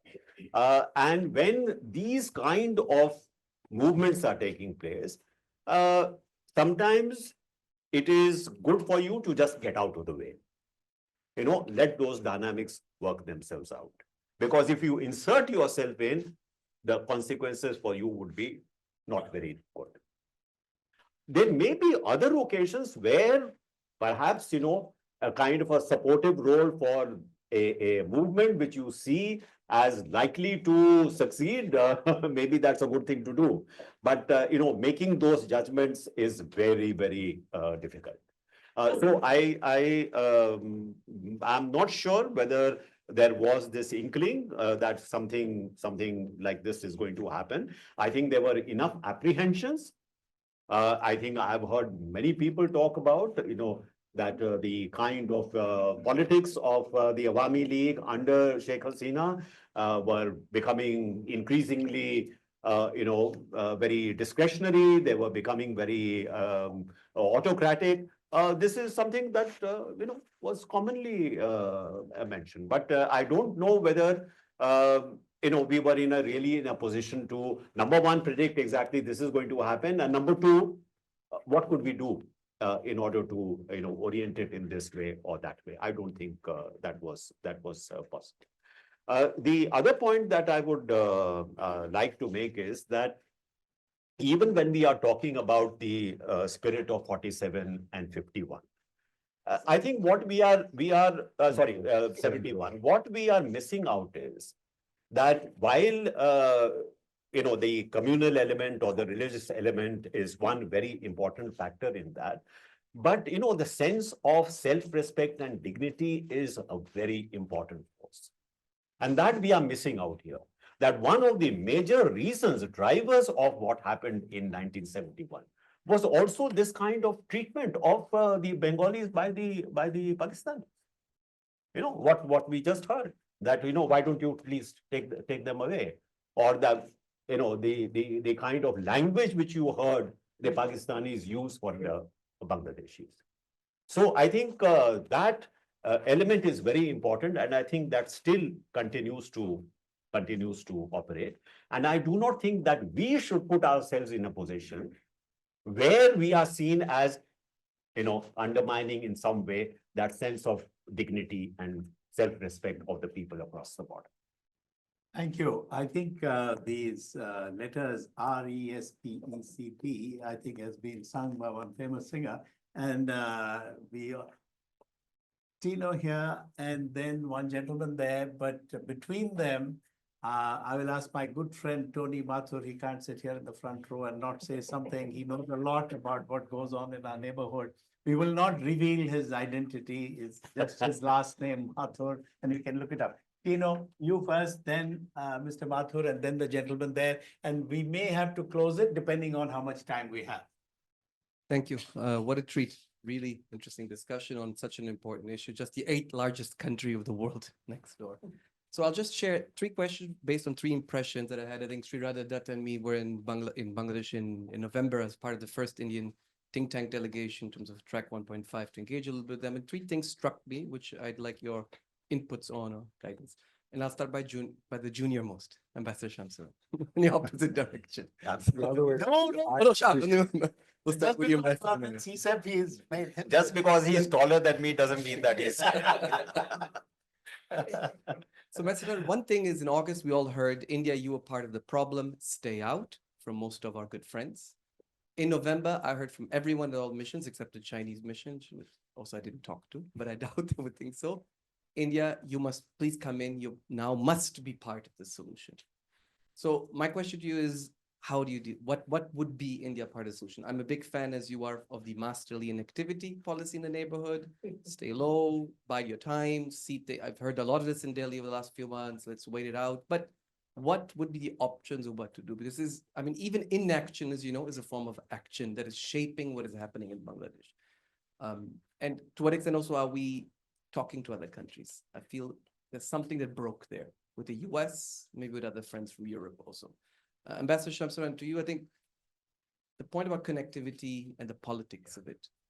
Everyone in Bangladesh I spoke to, people that are in politics, leaders, students, are now saying that everything that happened before August 5th was a sellout, was bad for the country, was in the interest of India, as was mentioned, and it was disfavorable and bad for Bangladesh. Just your thoughts. I mean, you've dealt with this in Bangladesh over and over. You can do the best things for these countries. You have. I mean, I think trade now, according to the High Commission, is going to be 14 billion still over the previous financial year. And we heard waterways, roads, all that is happening. But what do you do when people don't want to see it and still say it's bad? Bad luck. You ignore it, or you invest in narratives, or you just ignore it. I mean, just your thoughts. You just ignore it and just keep doing it, or just ignore Okay, it. anyway, I will. And Ambassador Mukherjee, Ali Riaz was mentioned. He was in one of our meetings. The same Professor Ali Riaz, who for maybe not decades, but many years told us from the US that we need a new constitution, in mid-November was telling us already, oh, now we'll make some amendments to the constitution. Somebody? Amendments to the constitution. So suddenly, this big thing that was the DNA of this group of people that are running, not a caretaker, an interim government. Let's make that clearly clear. It's an interim government, not a caretaker government according to the Constitution of Bangladesh. It is now saying that, oh, we need to be incremental and do some cosmetic changes. What do you think should India's take beyond that? New constitution or not? Second, who is the BNP? If the leader of the BNP is sitting in London and not coming to Dhaka because he's afraid that his colleagues from the BNP are pushing criminal cases against him, what BNP are we talking about? And which BNP should India engage with? My question. And third, elections, as mentioned. I mean, we saw the BNP, one part of the BNP yesterday say elections in July, August. What's again your view? When should those elections be held? Sooner, later, from India's interest perspective? Thank you. You see, the amendments to the Constitution have been suggested, and this is now open to discussion among political parties and the caretaker government. I don't think it will be smooth sailing, because I saw this last night after it was announced in Bangladeshi papers. I see no Islamization in this, which is something that a lot of people would like to insist upon. BNP would disagree with the removal of nationalism as one of the basic principles.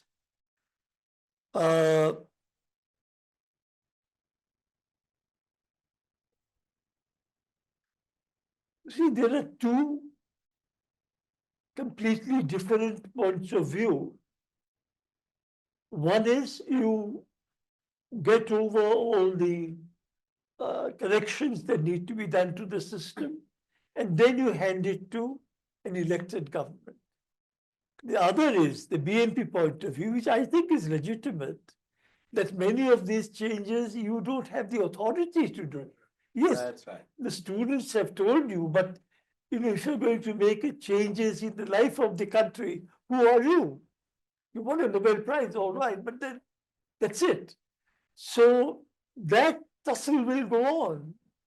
And I think if the establishment does not give way, the BNP will come onto the streets. What that would mean, again, I don't know what Shyam said, is that, you might have a situation where the army, even though it is unwilling, may be forced to intervene. So these are open questions at the moment. But in my view, as you ask, I think elections should be held as soon as possible, because otherwise this instability, law and order is at a low ebb across the country. So let's see what they decide. Shyam, do you want to add anything? Not to that, but to answer the question about the perception that or in some quarters the perception that this was all a sellout to India. The reality will bite when you in fact get rid of some of these projects. There is a mutual benefit. Otherwise, why would you go in for I mean, what Shankar was saying, that you keep talking about as if you were doing a favor to the other side. It's not a favor. It is something that gives benefit to both sides, and that is why we engage in it.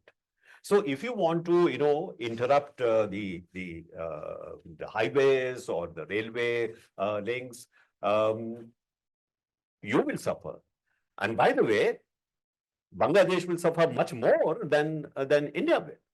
So this is why I gave the example of the Maldives. After all, they started off with the same perception, isn't it? Now, when they started off with that same perception, very soon, reality bit in a sense. Because essential goods, if there was an interruption in supplies, prices go up, there's inflation. And then there is dissatisfaction in the population. So I do not think that one should take that perception very seriously. I mean, there will be those kind of perceptions that India is all uniformly bad.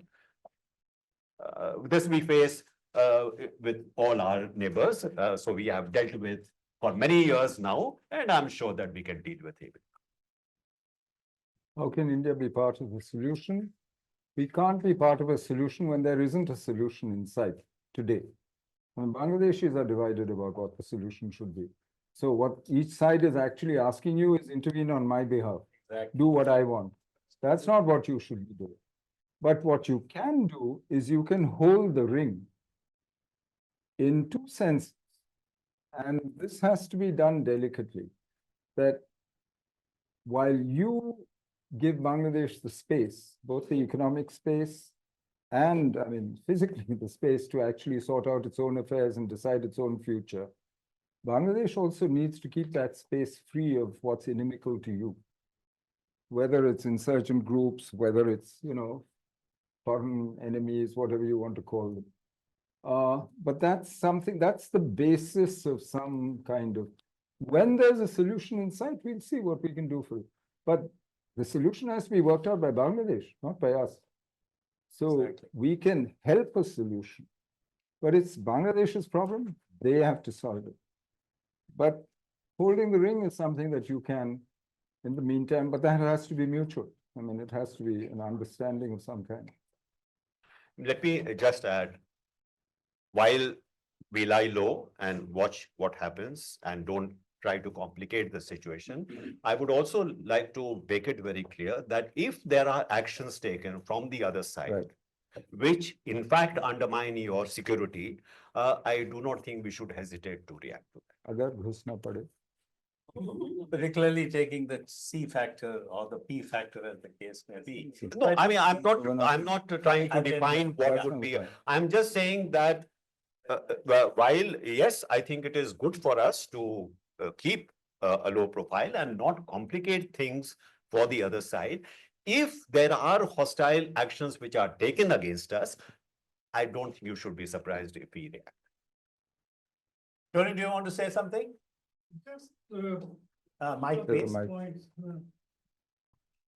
Many years back, when Sushma ji was foreign minister, I happened to be at a dinner. And she said that relations with our neighbors, particularly Nepal and Bangladesh, government-to-government relations have to reflect how the people perceive each other. And they cannot be in contradiction with popular sentiment about a country we may have or they may have. So I think, I was actually amazed that since 2014, despite all the progress that we have made and which has been discussed about, perception of the Bangladeshis regarding India plummeted. And I wonder whether as two former foreign secretaries and Mr. Mukherjee, with whom I had the privilege of working in Dhaka, could have done something more than, just sit back. That is one. On the subject of the current dispensation, previously we had this, if I may put it this way, the spirit of 71 or the spirit of 47 taking over, by turn. This time we have 3-4 different forces at play. We have the Jamaat, we have the BNP, we have the students, and I really don't know whether we know exactly who we are dealing with. And the situation is very, very fragile because the economy is going south. Every day, day-to-day living costs have increased tremendously. So in this situation, while it's very difficult to predict what may happen, but I bring in the army factor here. While the army played a very good role in 2007, 2008, fact is there does exist a sentiment amongst the Bangladeshis that bahut ho gaya, we should call the army into the picture. There may be a popular demand by the people for the army to intervene. Yeah, all those issues are important and relevant. We don't have time for an answer, so kindly pose your question. Will we have some tea and coffee later? So then the others may kindly ask if any of the panel members have the time to stay back for a cup of tea. But please ask your question. Sir, I'm K. Mahesh, active civil servant. We have, Sorry, what I'm is- K. Mahesh. Right. We have exported caste along with IT to UK, Canada, USA. We all know about that. Okay. In Bangladesh, we have Hindus as the biggest minority. How far are they united? Because there is a big caste division, and the current party in power has made use of that. Look, the 90% of them are Namashudras, and that may work here. Number two, Bangladesh has a great presence of NGOs, which also influences the elections. But why? But I see a contradiction that why democracy has not taken roots in Bangladesh when you have a very strong and a vibrant civil society. And third, how long can we provide shelter to Sheikh Hasina in India? We have an extradition treaty. Thank you. Mr. Shyam Sharan. We will, we'll do the answers over tea and coffee because we are at 1 o'clock and Lavish is sitting here. Now that the questions have been asked, they could be answered. Okay. 5 minutes more and then we. Yeah, but I have Yeah, another that's- senior colleague here, Leela Punappa, please, you wanted to ask something? Okay, whatever, comment, question. Thank you. Very clearly, it's a state of flux, and following up on Shankar's statement about it being a revolution, maybe it's a quasi-revolution. Obviously, there are a whole lot of forces at play, as Tony has just mentioned. So if you follow the course of revolutions elsewhere, there is obviously a denouement. Yunus is not going to last very long. No. For a variety of reasons. We've seen what happened after Mujib was killed. The kind of bloodletting actually that took place thereafter before there was a settlement. Also, I think too often because we cherish our democracy, we seem to think that democracy is a natural evolution of political systems. Whereas if you look around the world, you'll see that it does not necessarily follow. It might be there to be wished for, but it doesn't necessarily happen. There is the logic of geography, which will be very, very difficult to pass up on. America has had a long-standing interest in Bangladesh, often perhaps not publicized, as they will recall from his days in Dhaka and mine at the head of the division here, where they have tried to obtain extraterritorial rights. So it's not new. I think the US thinks far ahead. And we will see more of this going forward. Because of China. You're not going to be able to control movement across the border. Populations are like liquids. They will find their level. Again, history has shown you that. So this is really part and parcel really of going back to what led to partition. The Bangladesh intellectual, the Bengali intellectual input into the whole movement. And this is why I think here two factors. One is the perceptions from Delhi. Bangladesh was always, yeah, sure, it's a neighbor. As long as Hasina's there, things are okay. We didn't like the BNP, but let's face it, we dealt with the BNP. In fact, the first reference to illegal migration was when Khalida Zia visited Delhi and Prime Minister Narasimha Rao was there. And it took a long time for the joint statement to be finalized over this particular aspect. So because of these perceptions, I think communication becomes very important. Not necessarily just in terms of where we stand politically or India's stand is well known. That's a very easy position we often take. But for example, just putting out the numbers. How is trade moving? How many visas are we issuing? And so on. Or, how much power has been exchanged? Because we buy from them as well as sell to them.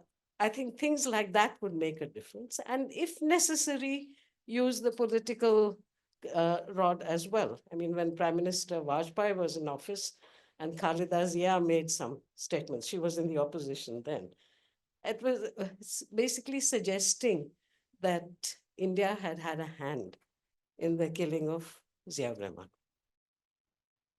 As it happened, she had been in private correspondence with Prime Minister Vajpayee.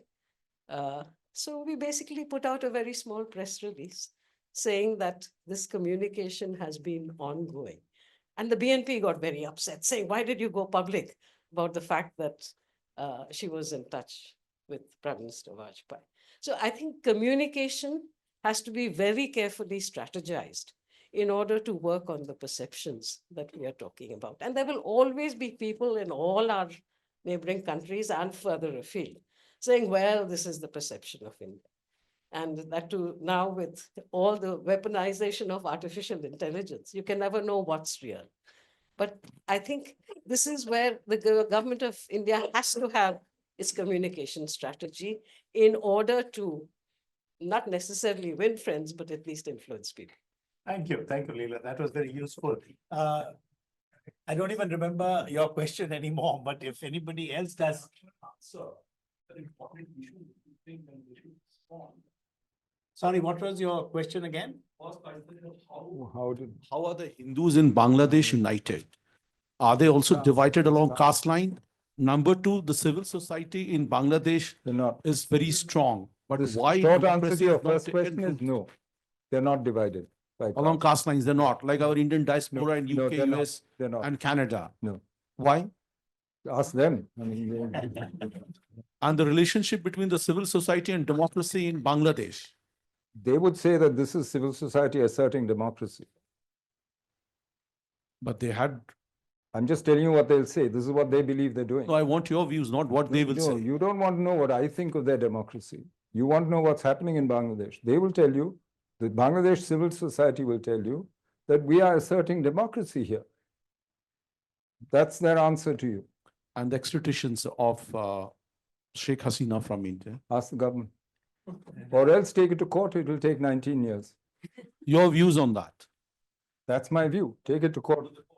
Take it to court, it will take 19 years. Whoever wants to extradite her. Have a conversation. That's right. I think, it's not, we've had a fantastic session, and if there are any other questions, if the panel members have the time and to have a cup of coffee, they'll try to answer. Otherwise, there are other experts in the room. You can ask them as well. And thank you so much. I first want to thank my three senior officers, Dev Mukharji, Shyam, Saran, and Shankar Menon.